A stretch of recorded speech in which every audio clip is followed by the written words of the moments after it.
नमस्कार दोस्तों, इस कहानी की लेखिका हैं पुष्पा कुमारी जी। बाजार से सामान लाने के लिए भेजते वक्त आप अजीत को यूं ही खर्च करने के लिए 10-5 रुपए मत दिया कीजिए।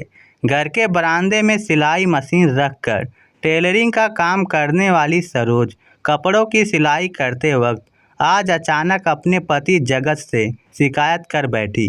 उसकी बात सुनकर जगत मुस्कुराया। क्यों नाराज हो रही हो सरोज? मैं उसे कभी 10 रुपए नहीं देता, बस एक 5 का सिक्का दे देता हूँ। आखिर बच्चा ही तो है, वह उसका भी मन करता होगा बाजार से अपने लिए कुछ खरीदने का। अजीत के पिता ने ना चाहते हुए भी अपने किशोर हो रहे बेटे की तरफदारी करते हुए बात को टालना चाहा, लेकिन सरोज के माथे से चिंता की लकीरें कम होने का नाम ही नहीं ले रही थी। इधर 2 दिनों से देख रही हूँ, वह पहले की तरह अपने लिए बाजार से खरीद कर कुछ नहीं लाता। पता नहीं आपके दिए 5 रुपए का वह आजकल करता क्या है, कहीं किसी गलत संगत में तो नहीं पड़ गया। मेरा तो मन घबरा रहा है। यह कहते हुए सिलाई मशीन पर चल रहे सरोज के हाथ और पांव रुक गए। तुम बेवजह परेशान हो रही हो, हमारा अजीत बहुत समझदार है। जगत ने वक्त के साथ किशोर हो रहे बेटे के प्रति सरोज को आश्वस्त करना चाहा। असल में जब से अजीत के पिता जगत ने एक सड़क दुर्घटना में अपने दोनों पांव खो दिए थे, तभी से अजीत की मां सरोज घर का खर्च उठाने के लिए सिलाई का काम करने लगी थी।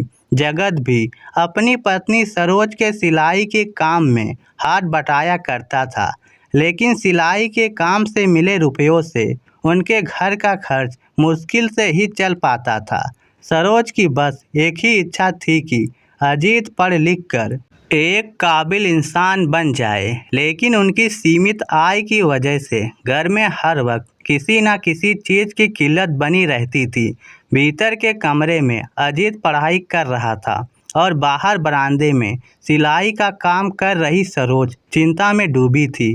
तभी अचानक दरवाजे पर दस्तक सी हुई।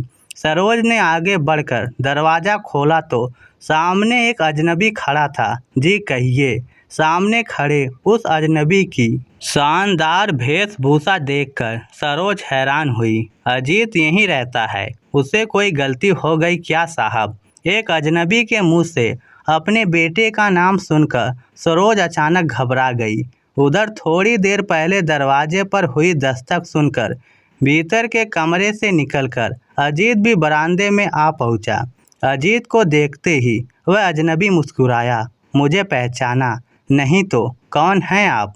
अजीत भी उस अजनबी के मुंह से अपना नाम सुनकर हैरान हुआ और उसकी हैरानी देखकर उस अजनबी ने अपने महंगे कोट की जेब से 5-5 के 2 सिक्के निकालकर अजीत के हथेली पर रख दिए। इन सिक्कों को पहचानते हो? अरे यह तो वही सिक्के हैं जो मैंने उस बूढ़े बाबा को दिए थे। अपनी हथेली पर रखे उन दोनों सिक्कों को निहारते अजीत की हैरानी दुगनी हो गई। लेकिन आपको ये सिक्के मिले कहाँ? मैं वही बूढ़ा बाबा हूँ, बस थोड़ा हुलिया बदल गया है। यह कहते हुए मुस्कुराकर वह अजनबी अजीत और उसके माता पिता को पूरी बात बताने लगा। मैं अक्सर वेश बदलकर लोगों की दरिया दिली की जांच करता रहता हूँ।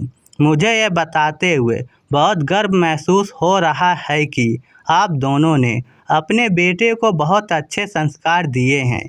एक अजनबी के मुंह से अपने बेटे की तारीफ सुनकर सरोज और जगत दोनों कुछ देर के लिए निशब्द हो गए, लेकिन उस अजनबी ने उन्हें पूरी बात बताना जरूरी समझा।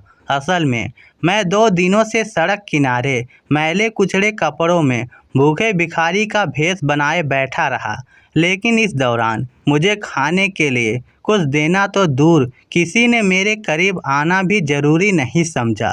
लेकिन आपका बेटा अजीत इन 2 दिनों में 2 बार उस ओर से होकर बाजार जाने के लिए गुजरा और इसने एक एक करके ये 2 5 के सिक्के यह कहते हुए मेरे हाथ पर रख दिए कि आप कुछ खा लेना।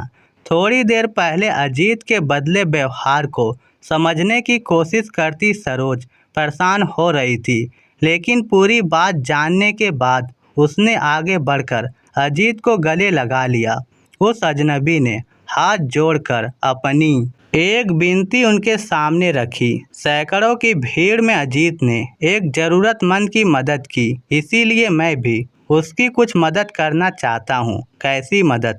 मैं एक बहुत बड़ी कंपनी का मालिक हूँ और मैं अपनी तरफ से अजीत की पढ़ाई लिखाई का पूरा खर्च उठाना चाहता हूँ। प्लीज़ मना मत कीजिएगा।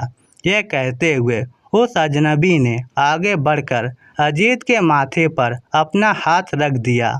अचानक मिला यह अप्रत्याशित इनाम पाकर अजीत की खुशी का ठिकाना ना रहा। इधर सरोज और जगत के कंठ अचानक अविरुद्ध हो गए थे। खुशी के मारे वह कुछ कह पाने की स्थिति में नहीं थे। तो दोस्तों, इस स्टोरी को सुनकर आपकी क्या राय है? नीचे कमेंट करके हमें ज़रूर बताइएगा। धन्यवाद।